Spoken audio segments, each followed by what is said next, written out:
O problema do Brasil é que o Brasil não tem memória, ou pelo menos a classe política brasileira não tem memória. Talvez você foi a pessoa que mais recebeu fake news A que mais da história recebeu. do Brasil. Da história do Brasil. Você fez 17 denúncias de ameaças de morte que você recebeu. 17 denúncias à Polícia Federal. Olavo de Carvalho, por exemplo, dizia claramente isso nos cursos dele. Acuse-os daquilo que você é. Dentro da política, quem são as pessoas mais incríveis que você conheceu?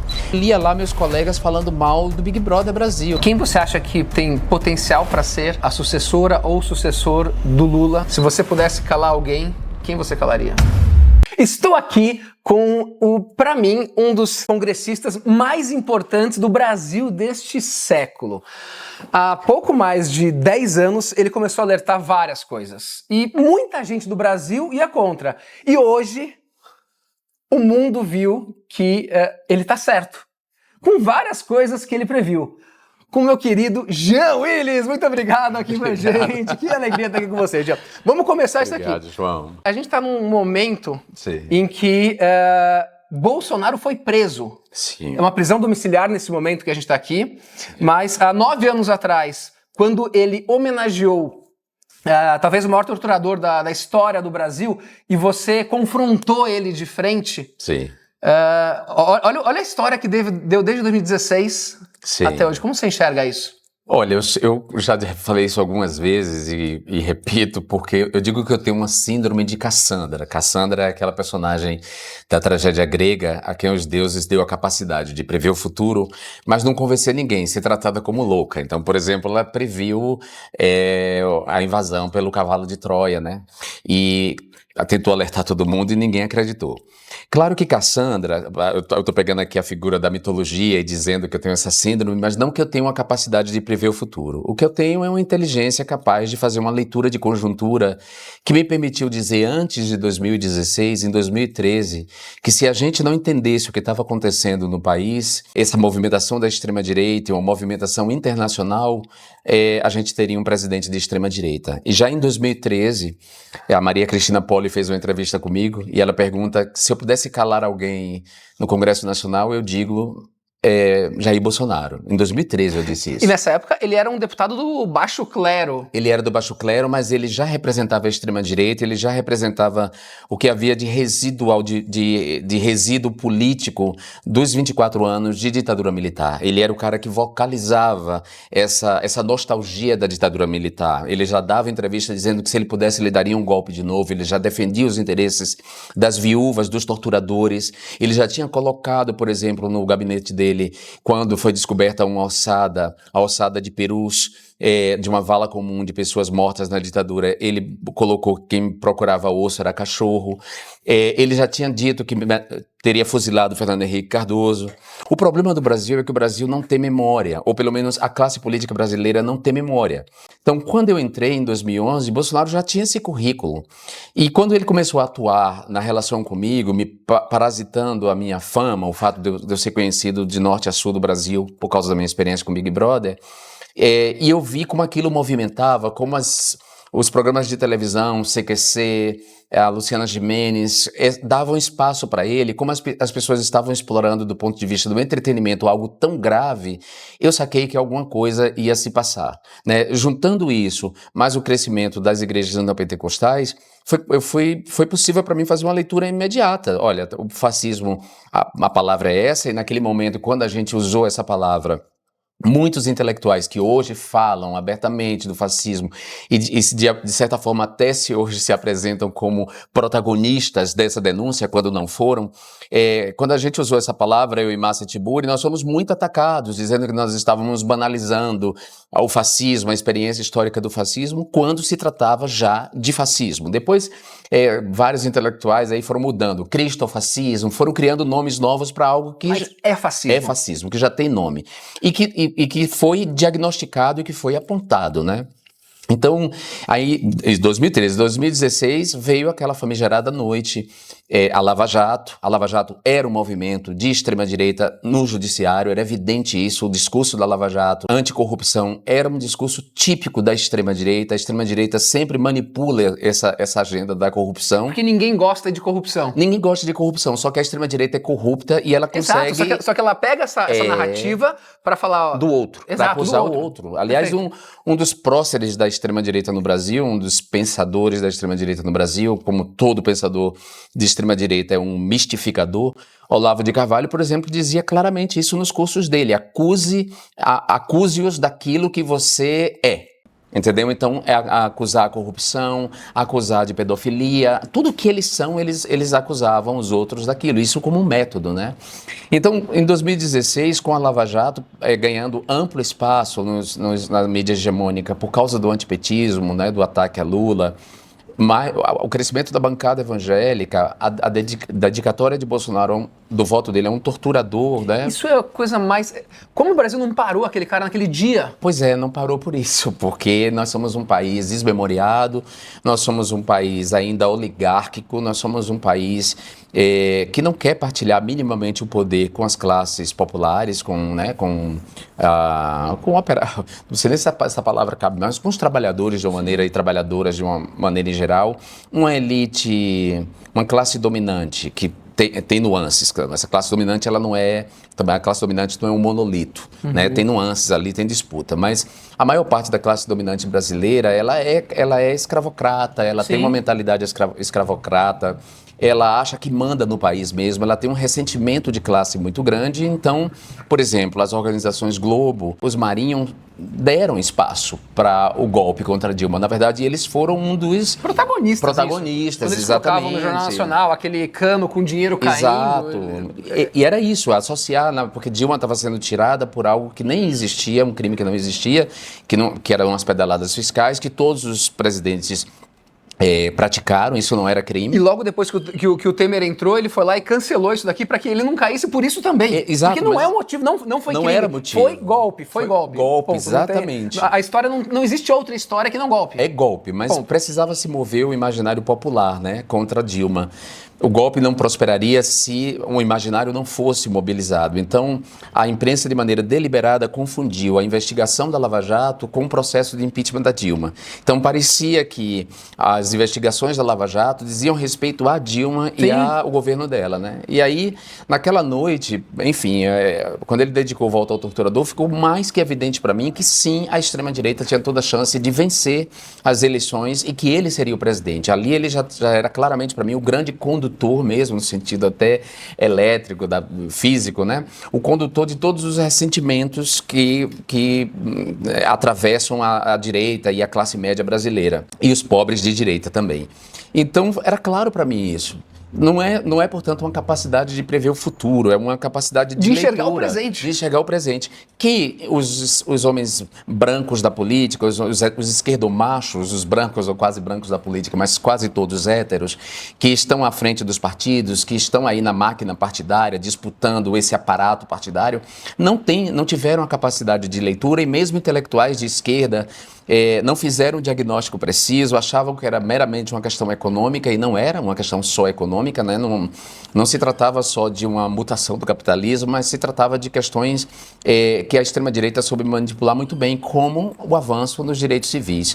E aí admitir que um homem gay na política teve essa capacidade de leitura e de dizer, era demais para eles admitirem. Então era melhor me silenciar. Dentro da esquerda. Dentro da própria esquerda. Era melhor me silenciar, me sacrificar. Não, porque a direita sabia. A direita tanto sabia do diagnóstico que eu estava fazendo que ela me transformou em inimigo público número 1, né? Eu fui o... Talvez você foi a pessoa que mais recebeu fake news a que mais da história recebeu. do Brasil. Da história do Brasil. Muito mais que Lula e tal. Então eles fizeram uma campanha de difamação porque eles sabiam que eu estava fazendo um diagnóstico preciso.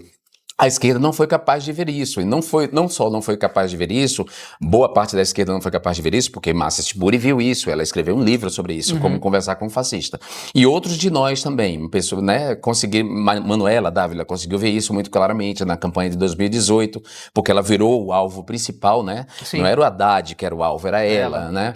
E aí a postura do PCdoB e do PT foi meio que responsabilizá-la pelo ataque à campanha de Haddad, quer dizer, em vez de você montar uma defesa da candidata a vice-presidente, não, responsabiliza-se ela por aquele ataque.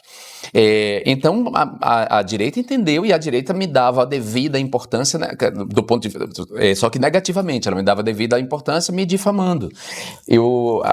A difamação contra mim, de maneira organizada, elegeu uma bancada de mais de 16 deputados, eu diria até mais, no Brasil inteiro, ou seja, deputados, não só os conhecidos, como Joyce Helsman, Carla Zambelli, Alexandre Frota, Kim Kataguiri e outros escroques da mesma laia, mas pessoas que estavam no Acre, no Maranhão. Com medo daquelas fake news Com medo utilizando aquelas fake news. Através daquela fake news? Usando contra mim. Então, era uma figura que... Eu era candidato pelo Rio de Janeiro, mas tinha um cara no Acre usando as fake news contra mim para levantar pânico moral. Pra falar que ele ia defender o Brasil. Exato, para criar pânico moral e dizer que ele ia responder a isso. Quer dizer, levar o Brasil da mamadeira de piroca e livrar o Brasil do kit gay. Do outro negócio lá que salário para presidiário trans, também. Salário para presidiário, islamização da escola, a turnê que eu iria fazer com Pablo Vittar, porque tinha essa história de que eu faria uma turnê com Pablo Vittar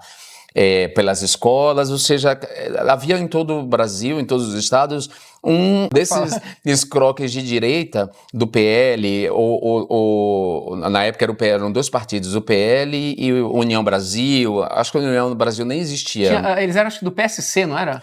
Havia gente do PSC, do PL, todos esses partidos de direita, havia um candidato me usando como trampolim. E nesse sentido, imagina, era uma difamação mesmo, era uma dilapidação Tem outra coisa que é muito, muito grave, que eu não sei se as pessoas sabem, você fez 17 denúncias de ameaças de morte que você recebeu. 17 denúncias à Polícia Federal. Eu tive uma reunião com o diretor da Polícia Federal. Eles não avançaram absolutamente nada. E o que o governo Temer fez com isso? Não, aí, com base nessas denúncias, a Comissão Interamericana de Direitos Humanos, eu acionei a Comissão Interamericana de Direitos Humanos.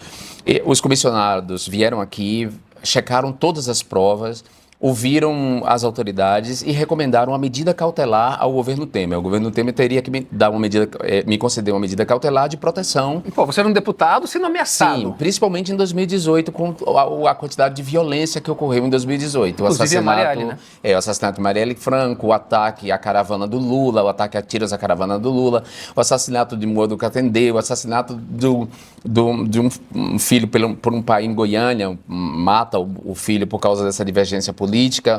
Todo esse clima, todo o acosso que o MBL programou, um assédio digital que o MBL programou de estar nos lugares, de acionar você. Eu era interpelado em restaurante, no aeroporto, em todos os lugares que eu ia, eles tinham uma rede, né, digital, que eles se falavam entre si, então alguém dizia, janta no restaurante tal, aí quem tá mais próximo para ir lá? E as pessoas iam lá para ti. Quem tá mais próximo para ir lá atacá-lo?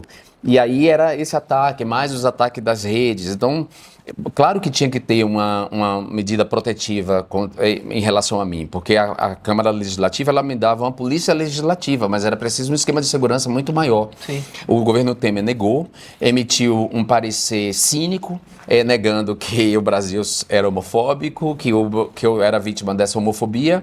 E diante disso, ou seja, da completa falta de proteção e sabendo da índole, sabendo do caráter do bolsonarismo e de quem se elegeu ali junto com ele, eu sabia que eu corria riscos sérios, até porque eles criaram uma fake news, uma teoria conspiratória que me associava ao suposto atentado que Bolsonaro sofreu em 2018, do Adélio. Então, eles criaram essa fake news, envolvendo a minha, Manuela Dávila, como se nós tivéssemos contratado, eles criaram essa... E eu sabia que eles iriam a fundo nessa mentira, eles iam arquitetar essa mentira a fundo, de modo que me conduzisse, no mínimo, a um constrangimento legal público que levasse à humilhação pública abaixo do que eu já estava vivendo.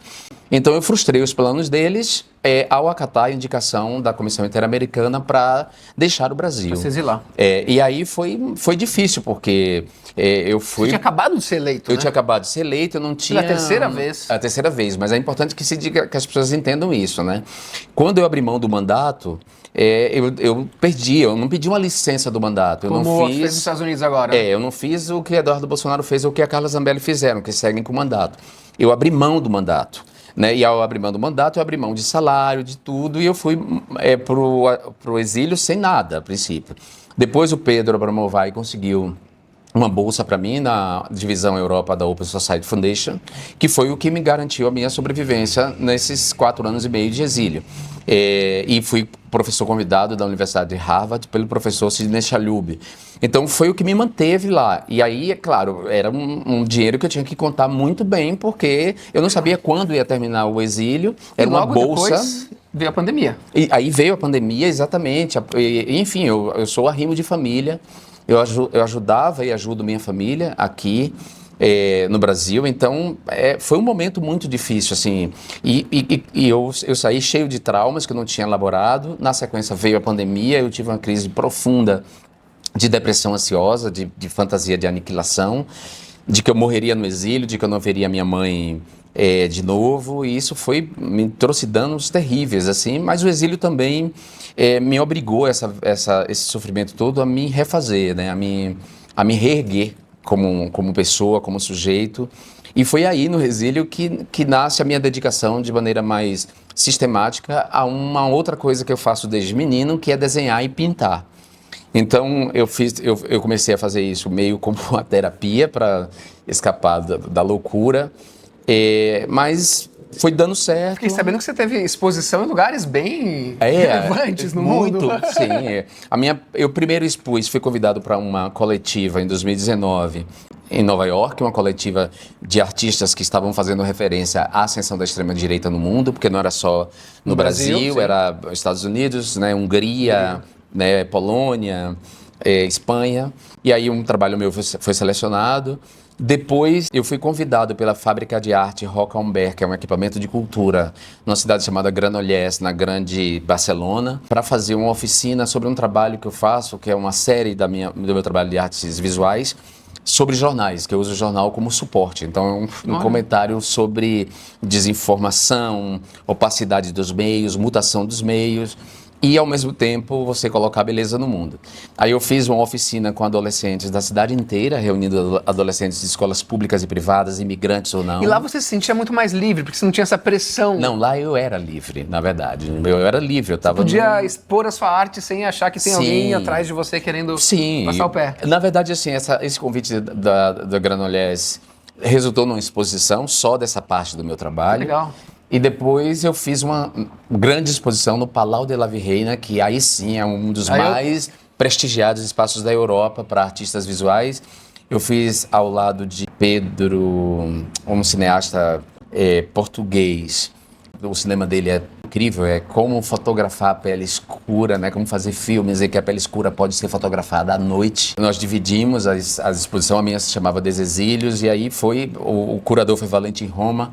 A Ana Oswaldo Cruz, que é uma fotógrafa que apresentou meu trabalho para ele ficou fascinado, e aí a gente fez essa grande exposição, que ele selecionou como capa, como cartaz, um desenho, que é um desenho pequeno, mais ou menos assim, em que os corvos estão destruindo a bandeira do Brasil. São corvos destruindo, estraçalhando a bandeira do Brasil. Então imagine as Ramblas e a Gran Via lotada desses cartazes, Desexílios, João Willis.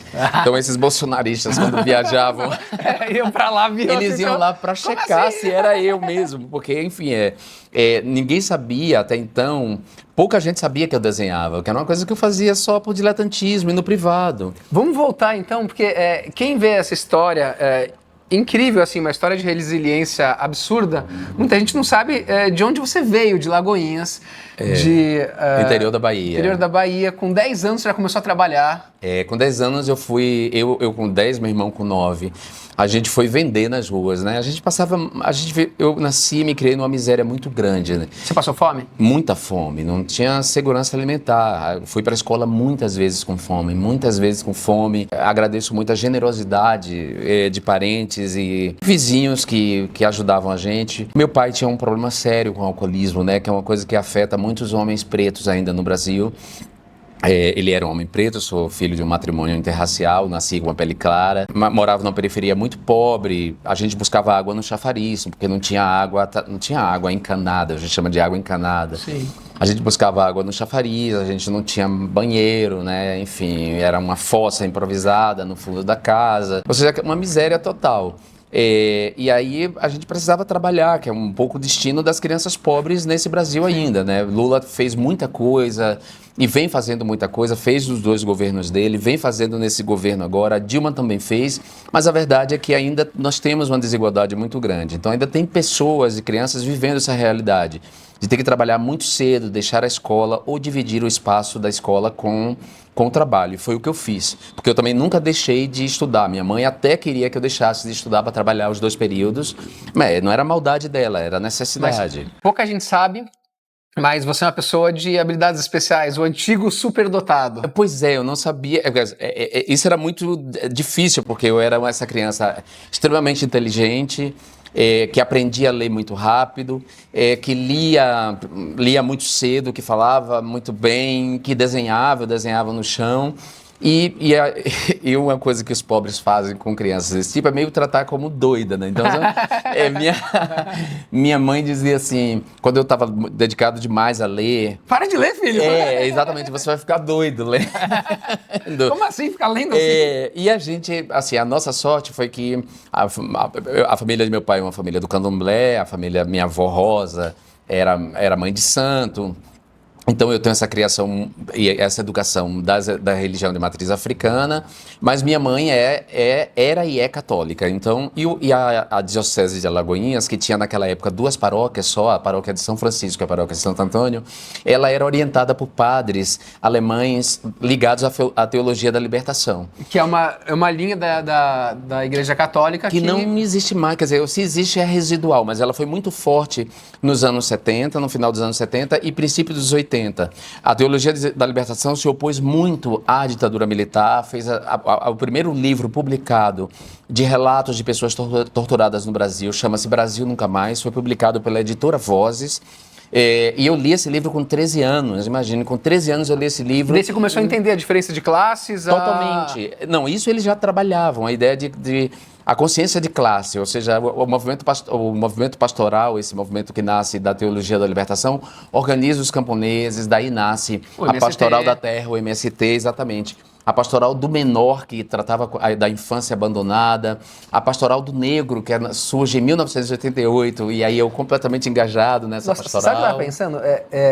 Você deu sorte que você foi por aí, porque hoje muitas crianças vão para... Igreja neopentecostal. Exato, vão para pentecostais que daí ensinam um outro lado. Uma outra teologia, uma teologia da prosperidade, do acúmulo, da ideia de que você é mais abençoado quanto mais você tem, você acumula, e que você vai ter direito ao paraíso só depois que morrer, né? A teologia da libertação era mais ou menos... era o contrário, dizia assim, o paraíso tem que ser aqui, o reino de justiça é aqui. Então, o que está acontecendo hoje, tem até o filme da Petra agora também, que mostra isso, essa linha que mostrava, que dava consciência de classe para as pessoas. Sim. Ela foi perdendo força e essa outra linha veio crescendo. Que tira a consciência de classe, que identifica a teologia da prosperidade, ou tem alguns que chamam teologia do domínio, que é muito influenciada pela direita, a direita racista americana, né? Ela vem para cá de maneira deliberada, ela é importada, na verdade, pelos governos militares para fazer oposição à teologia da libertação. Então, como a teologia da libertação estava organizando os pobres, os camponeses, os negros, as mulheres, nas comunidades eclesiais de base, a teologia da libertação veio para quebrar esse movimento. Com muito dinheiro? Com muito dinheiro e com o apoio da Santa Sé, porque naquele momento o Papa João Paulo II era contrário à teologia da libertação. Sim. Ele excomungou, inclusive, Leonardo Boff e excomungou Frei Beto. porque eram dois, digamos assim, dois grandes nomes da teologia da libertação. A teologia da libertação foi muito importante na denúncia da ditadura militar, no acolhimento a pessoas que entraram na luta armada contra a ditadura militar. Então eu sou herdeiro disso. Eu descobri que havia tortura no Brasil aos 13 anos de idade. Tem gente que ainda acha que não Que acha que não teve, o Zema, exatamente. esses dias o Zema foi lá e negou É a ditadura. inacreditável, é negar a ditadura, negar a tortura, negar os desaparecimentos forçados. Então, olha só, aí eu era esse menino inteligente e a casa paroquial, os padres, no primeiro momento, foi quem absorveu e deu espaço para mim, né? Então, eu era coroinha e eu saía do serviço, digamos assim, de coroinha, de servir na missa, e ia para a casa paroquial, para a biblioteca da casa paroquial, porque não tinha dinheiro para livro. Você trabalhou no rádio também com 12 anos? Com 12 anos, 12 então. anos? 12 anos, com 12 anos. A Igreja Católica, essa igreja, tinha um espaço na Rádio Emissora de Alagoinhas, que era depois da Ave Maria, chamava Mensagem Cristã. E eu, como eu era essa criança precoce, inteligente, lia bem, né, na missa, Olga, que era a dona do... Imagine, ela teve uma sacada tão... Ela chamou um menino, assim, Que falava bem pra... Que falava bem pra ir lá fazer o programa com ela. E aí eu comecei a fazer comunicador com 12 anos. Com 12 anos eu já era um comunicador. Muita gente não sabe, mas você é jornalista, mestre e doutorando, né, agora? Eu sou jornalista, sou formado em comunicação social, com habilitação em jornalismo. Tenho mestrado em letras e linguística pela UILUFBA, o Instituto de Letras da UFBA, da Universidade Federal da Bahia, onde eu fiz jornalismo também.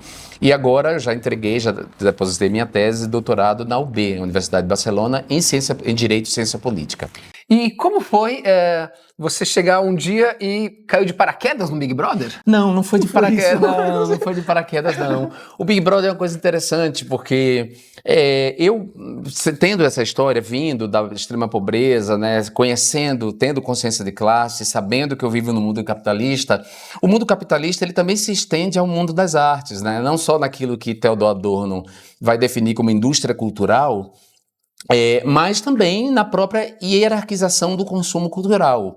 Certos determinados privilégios das classes dominantes se dá por uma hierarquização do consumo cultural do que eles fazem. Então, o que eles consomem é bom gosto, o que a gente consome é mau gosto. Uhum. Aí vem a distinção entre cultura de raiz, que eu vivi muito bem, o que a gente pode chamar de cultura de raiz. Então, a queima da lapinha, as rodas de samba, as quadrilhas juninas, tudo isso eu vivi porque eu vivia num lugar muito popular, mas ao mesmo tempo que eu consumia essa chamada cultura de raiz, eu consumia a cultura de massa, a televisão. Sim. Né? Eu assistia televisão, novela, propaganda de televisão. Eu conto sempre isso, que as pessoas acham engraçado, mas é verdade. Eu descobri Vivaldi, o compositor, através de uma campanha dos sabonetes de Vinólia. Nossa! Olha. Os sabonetes de Vinólia fizeram uma campanha, não estou fazendo campanha aqui, propaganda para eles não, mas eles fizeram uma campanha que chamava 4 Estações. Então eles inclusive chamaram grandes artistas visuais, a Pink Vine, o José Roberto Aguilar, para fazer a embalagem do sabonete. Cada um ficou dedicado a desenhar uma embalagem do sabonete e eles usaram da propaganda as 4 estações de Vivaldi. Uhum. Então eu digo, como é que eu conheceria as 4 estações de Vivaldi se não fosse a cultura de massa? Pelo sabonete. Pelo sabonete. Então esse preconceito com a cultura de massa, com a telenovela, sempre me incomodou, de achar que quem consome telenovela, de quem assiste comercial de televisão, é burro. E eu queria mostrar que não, porque eu era jornalista, tinha me formado em jornalismo, eu era um intelectual em ascensão, ganhou o prêmio Copene de Cultura e Arte pelo meu primeiro livro, e lia lá meus colegas falando mal do Big Brother Brasil. Aí eu falei, eu vou provar que esse programa que não é assim. Foi uma curiosidade acadêmica, eu me inscrevi para fazer... Você escreveu sem conhecer ninguém? Sem ninguém. Mandou uma carta lá? Não, mandei carta não, mandei um vídeo, que na época era um vídeo. Eu coordenava o núcleo de mídia e cidadania da Unijorge, a Universidade Jorge Amado, que era um núcleo de formação de documentaristas, que eu coordenava junto com Amaranta César e Danilo Scaldaferri, que hoje são professores da UFRB. Usei a câmera que a gente usava lá, que os alunos usavam, fiz um vídeo caretérrimo dizendo quem eu era e tal. Mas eles acharam tão inusitado, eu acho que eles acharam tão inusitado alguém com meu perfil se inscrever no programa. Uma pessoa culta se inscrever naquele programa. Naquele programa que eles toparam na hora, quer dizer, eles me selecionaram. E aí, quando eu fui selecionado, eu vivi uma crise no primeiro momento, que foi, né, eu sabia onde eu estava entrando, não tinha dimensão do que ia acontecer, mas sabia que eu poderia estar correndo algum risco em relação ao prestígio que eu tinha adquirido até então. Mas eu pensei, olha, tolice é viver a vida sem aventura, vamos lá, eu vou fazer isso, depois eu vou sair daí da experiência, pelo menos com um livro, com Sim, uma experiência... para falar, uma etnografia daquele reality show, entender como era por dentro. Bom, enfim, as coisas não saíram como eu imaginava, né? Você ganhou como... Eu ganhei, não, mas eu não imaginava ganhar, eu não imaginava que... E foi o Big Brother que teve mais audiência na história. Na história do Big Brother no mundo. Ah, no mundo? Não é só no Brasil, no mundo. Quer dizer, o programa Você ganhou nunca o Big alcançou... Brother mais... Visto no mundo, assim. Onde quer que o programa tenha sido exibido, nunca gerou uma audiência dessa, né? Nem mesmo no país de origem, que ele é holandês. Holanda. Nem na Holanda, e nos Você Estados fez alguma Unidos. estratégia lá dentro? Como que Não, era? Era você? nenhuma. Essa foi a grande questão, é que como eu entrei mais como um observador, participante, e eu não tinha visto as edições anteriores, eu não tinha uma ideia muito clara do que era estar lá dentro, essa coisa do jogo. Eu entrei e eu fui eu, assim. E claro que no primeiro momento ficou evidente a homofobia, né, isso aconteceu. Eu sei que os participantes não gostam de relembrar isso, porque é meio vergonhoso hoje, né? Exato, e de repente você sai, você vai na rua, você vira... Eu virei era uma coisa Beatles, assim, uma maluquice. Eu achei tudo estranho, João, porque... Primeiro, assim, essas febres de massa, essas coqueluches, como eu estudava esses processos, né, como é que se dá esses processos mediáticos, de construir figuras de charme, de construção de celebridades instantâneas, assim, eu tinha completa consciência de que aquilo era uma coisa passageira. Mas subiu na sua cabeça o sucesso? Imagina, João, você me conhecendo, você acha que eu sou alguém? De jeito nenhum, muito Mas pelo é que é um contrário. negócio muito forte, né? Era, mas eu tinha consciência. Você veio assim... Não só não subiu para minha cabeça, como não subiu para a cabeça da minha família. Minha família sempre foi discreta, a gente sempre foi muito discreto. A gente nunca saiu do nosso padrão de vida, a gente não se deslumbrou em nenhum momento, eu nunca fiz nenhum tipo de ostentação. Ao contrário, saindo dali eu defendi a minha vida privada mais que nunca. E aí eu tomei uma atitude que me colocou em rota de colisão com as próprias organizações Globo, que foi me recusar a ser o garoto propaganda do programa. Porque daí eles queriam, me quem espremer, ganhou, querer te usar. Me usar, e você não foi para esse lugar. Não fui para esse lugar, não quis esse lugar, me debati contra esse lugar. Porque se você fosse para esse lugar, você poderia ganhar multimilhões. Dinheiro, mas eu não queria.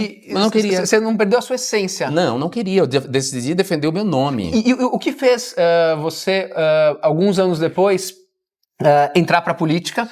E com uma coisa que eu estava pesquisando, você foi o primeiro congressista LGBT a defender a pauta LGBT no Brasil. Porque teve o Clodovil antes que não defendeu, que era conservador. Eu fui o primeiro. Então você foi, entrou de cabeça, você foi para abrir um matagal. Sim, eu não acho tinha nada. É um pouco o meu destino, eu não gosto dessa coisa messiânica, não.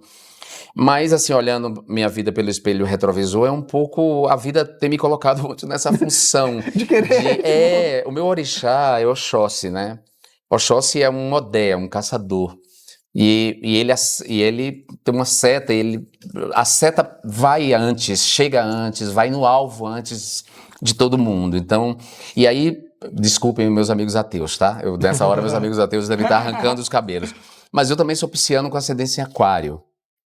Então, eu tenho essa coisa aquariana de de enxergar um pouco o futuro, de ser vanguarda.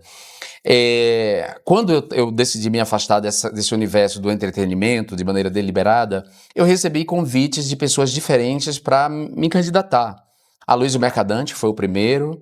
Eu participei de uma audiência pública na Câmara em 2008, e ele me fez esse convite. Depois a Luísa Helena... em 2006, o primeiro a fazer o convite foi ACM Neto, Antônio Carlos Magalhães Neto, que me convidou a vir como candidato a vereador na chapa dele em Salvador. E eu falei, não, eu não tenho identificação nenhuma, nenhuma com você. Até estranho ele te convidar, né? Me convidou porque ele viu que eu era popular, tinha ganho o programa.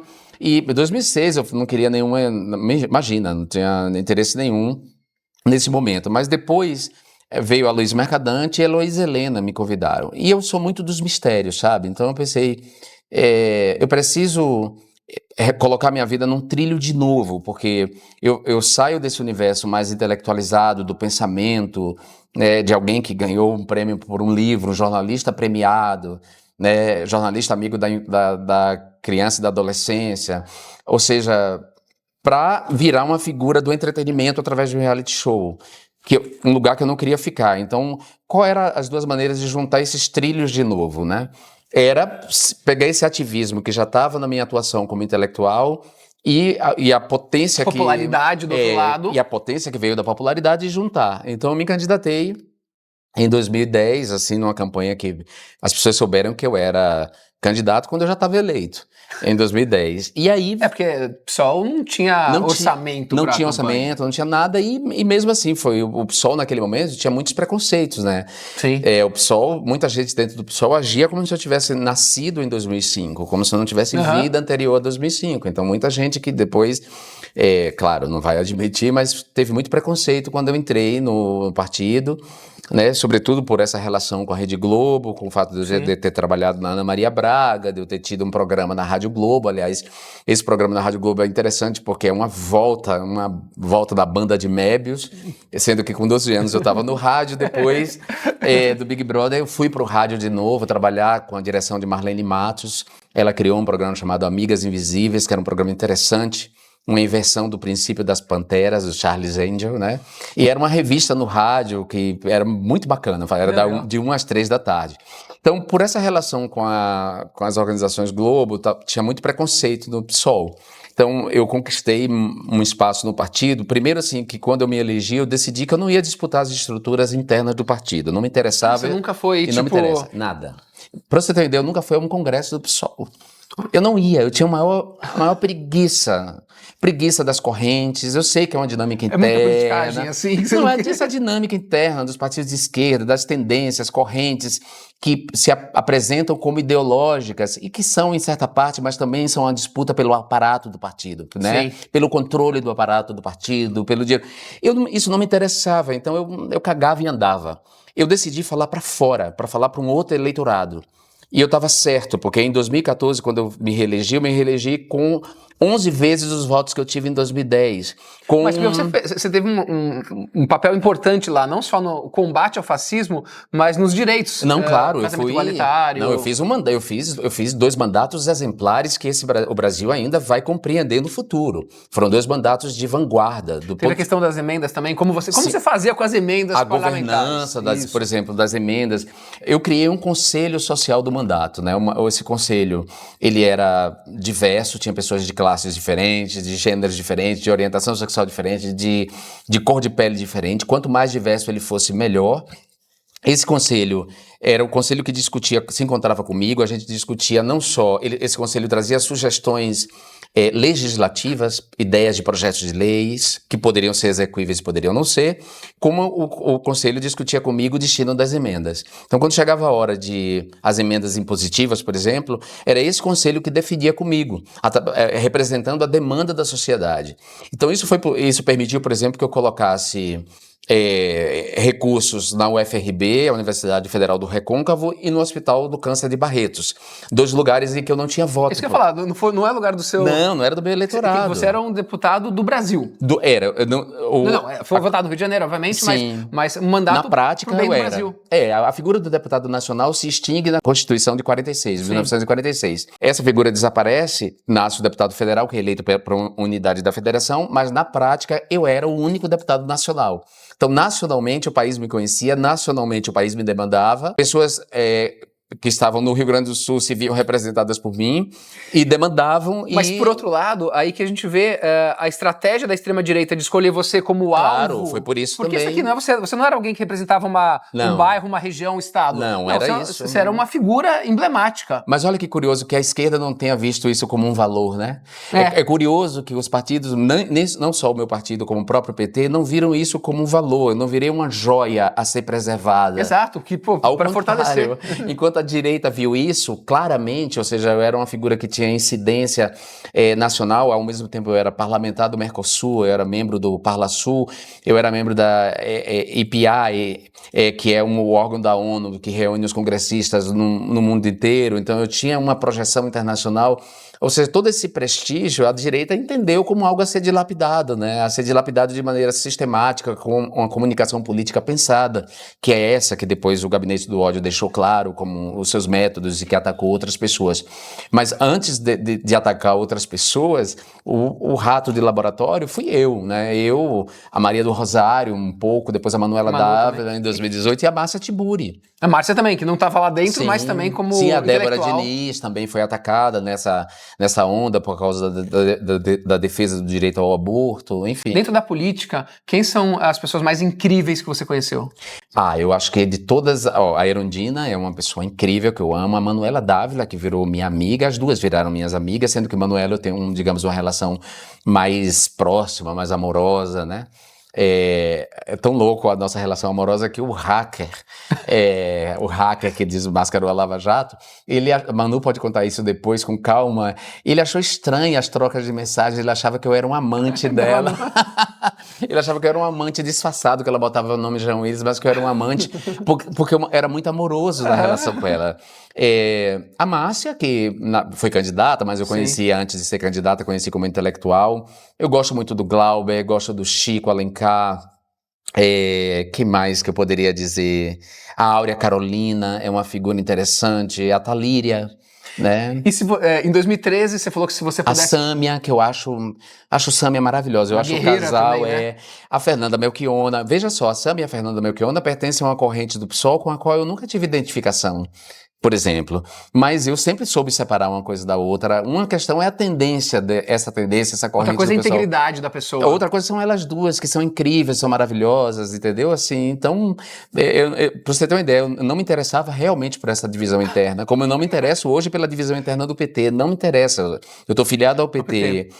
Me filiei por causa do Lula, me filiei por ele, para dar força à figura dele internacionalmente. Eu estava no exílio, fiz uma filiação com muita gente bacana, porque eu reconhecia que ele era a única pessoa que poderia, somando todas as forças, porque não é só ele, né? Foram todas as forças somadas, nos livrar do fascismo. Estou filiado ao PT por isso, mas eu não tenho relação orgânica nenhuma com o PT. Muito pelo contrário, quando o partido, na primeira oportunidade que figuras, né, do partido, inclusive figuras nacionais do partido, puderam me atacar de maneira covarde. Fizeram isso, né? E fizeram isso em nome de uma pessoa que hoje...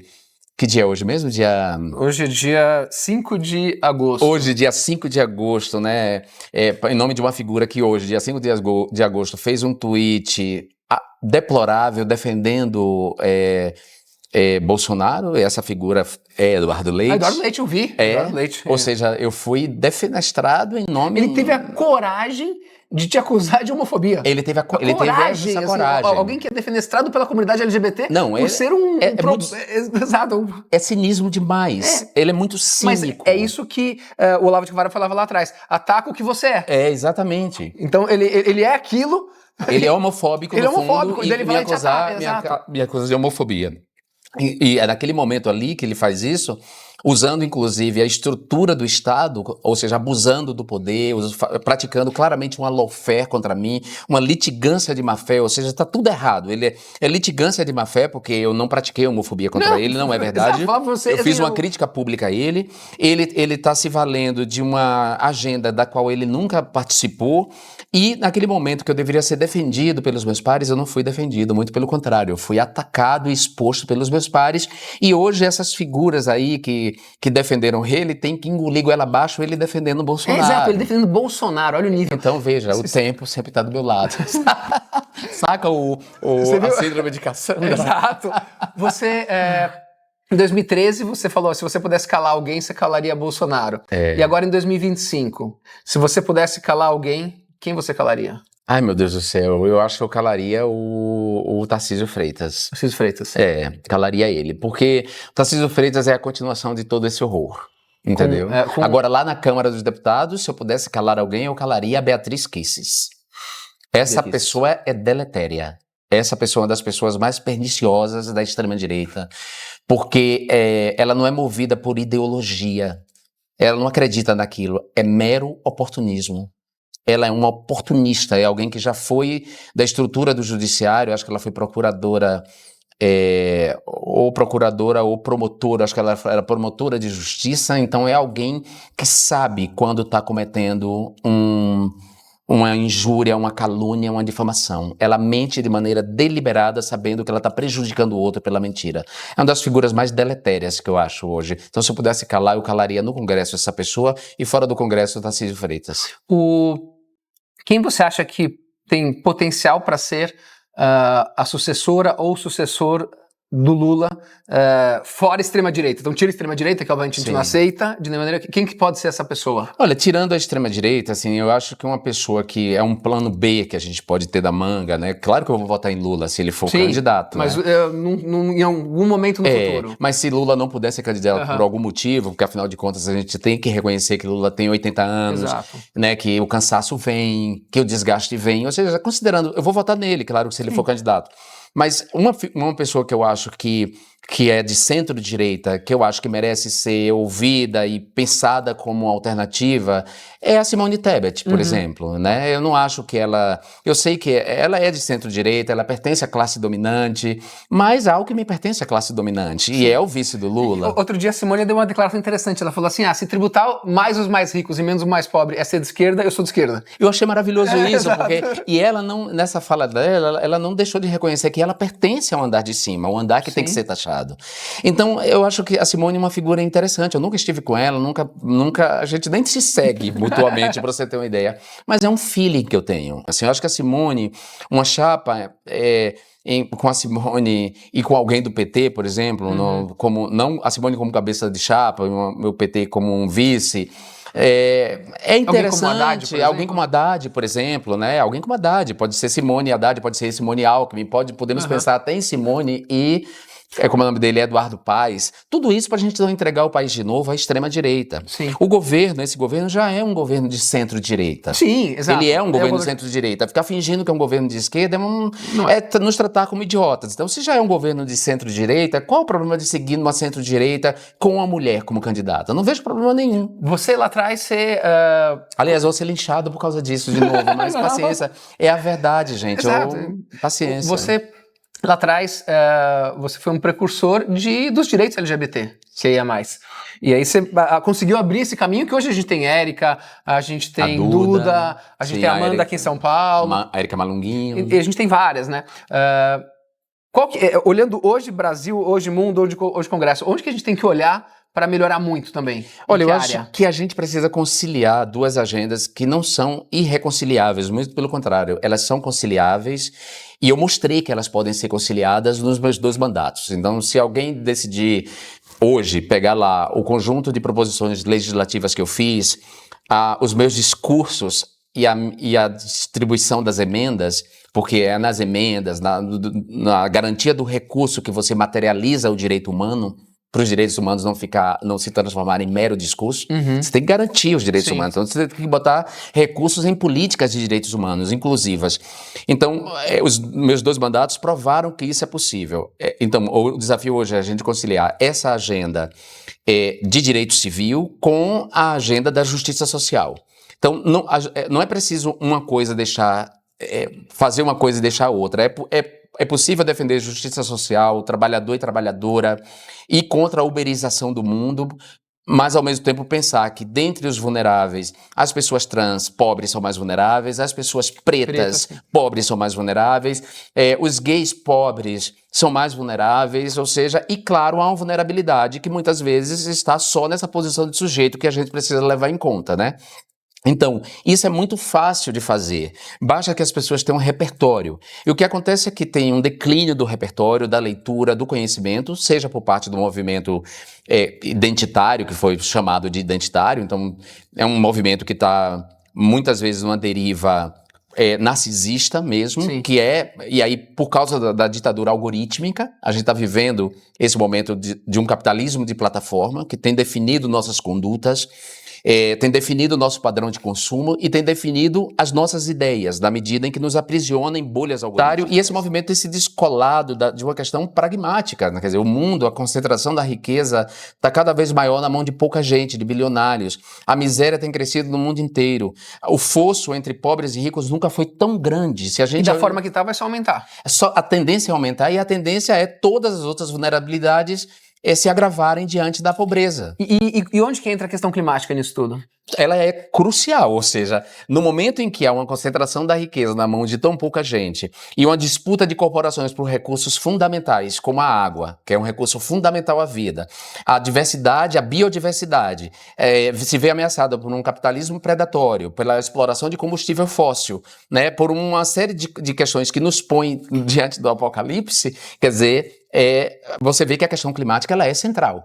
As duas coisas não são separadas. Não existe a questão climática e a injustiça social. As duas coisas vêm juntas. Por isso se fala em justiça climática. E cada vez que acontece, por exemplo, uma tragédia climática, né, entre aspas, uma tragédia porque já climática... sabe, porque é uma consequência de algo É uma consequência de coisas que Exato. já foram feitas, de previsões que poderiam ter sido feitas, de cuidados que deveriam ser tomados. Cada vez que acontece uma tragédia climática, entre aspas, como a do Rio Grande do Sul, são os pobres que são afetados. Exato, que a gente tem que olhar todas as questões. Por exemplo, agora a gente está falando e eu sou absolutamente contrário a extrair petróleo da foz do Amazonas. Eu também. E o governo, muita gente do governo é favorável a isso. Então a gente tem que ser contra isso daqui e dar ferramentas econômicas para as pessoas de lá, porque daí o pessoal da região do Amapá, enfim, eu sou favorável a isso porque olha a economia, mas a gente tem que olhar a economia de outro lugar, claro. não depender do fóssil para a economia. Isso, a gente é uma sociedade capaz de pensar um padrão de consumo que não gere aquela montanha de calças jeans, por exemplo, no deserto do Atacama. A gente tem que mudar os padrões de consumo, a gente tem que pensar que não tem um outro planeta para a gente ir, é esse aqui. E a gente tem que pensar nas futuras gerações mesmo. Aí vou lembrar da música do Beto Guedes, que é o Sol da Terra. Quer dizer, recriar o paraíso agora para merecer quem vem depois. Olha só. Porque é isso, não tem outro. É a Terra, É finita. Ela é finita, mas é o único planeta, é o mais bonito dos planetas. Não adianta um bilionário querer ir lá para Marte, não vai. E ele diz isso, estão te maltratando por dinheiro, tu que és a nave, nossa irmã. Canta, leva a sua vida em harmonia, nos alimenta com seus frutos. Tu que és do homem a maçã. Vamos precisar de todo mundo. 1 mais 1 é sempre mais que 2.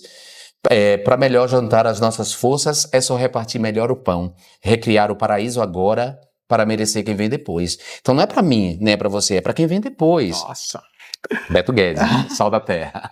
Jean, o que a gente precisa, que apoio você precisa para você se convencer a voltar para aquele lugar lá que tá precisando tanto de você lá em Brasília? João, sei, olha... pra lá.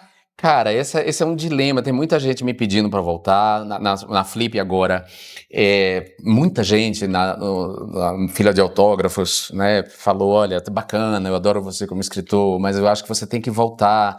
Tem esse apelo, mas eu tenho ainda questões minhas ainda, sim, sabe, sim. que eu ainda preciso resolver. Foi muita violência, né?